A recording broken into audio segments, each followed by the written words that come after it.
Meron ka rin bang ganyang kadaming issue sa profile or page mo? Paano nga ba nangyari yan? At paano nga ba natin tatanggalin?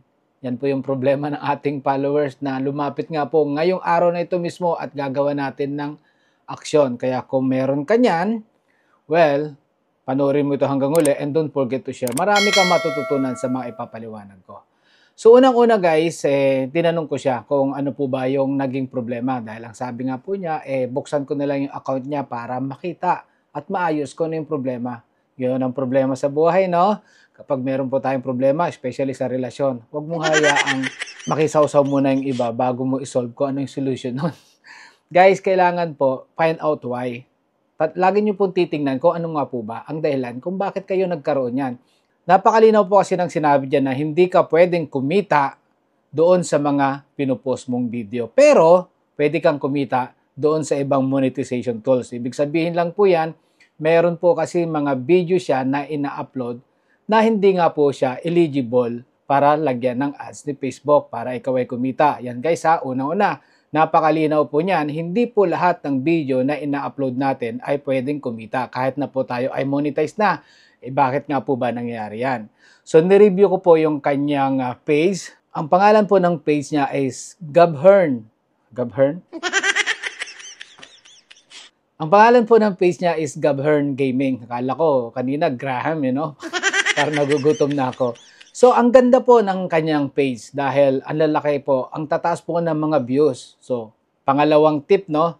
Yan ang example po na imagine nag-i-enjoy lang siya kasi puro basketball yung ginagawa niya. Pinapakita niya yung kanyang mga daily activities pero kumikita pa siya. Yan po yung papasok yung tinatawag na niche. Kung ano po yung ginagawa natin araw-araw, yun lang po ang i-post natin ng i-post araw-araw. At for sure, dadami po yung ating viewers at followers. O, meron siyang 65,000 at sabi ko nga po sa kanya, for sure, sisikat ka. Basta keep it up mo lang yan.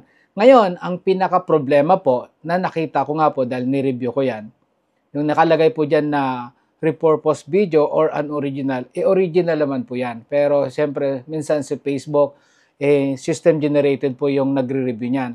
So, ang pinaka-agaw attention po sa akin, yung kanyang ginagawa mga caption. So, marami po sa ating mga caption na ginagamit kasi, minsan hindi natin alam. So, kapag yan po kasi i-translate ng AI ni Facebook, iba po yung ibig sabihin, kaya against the rules.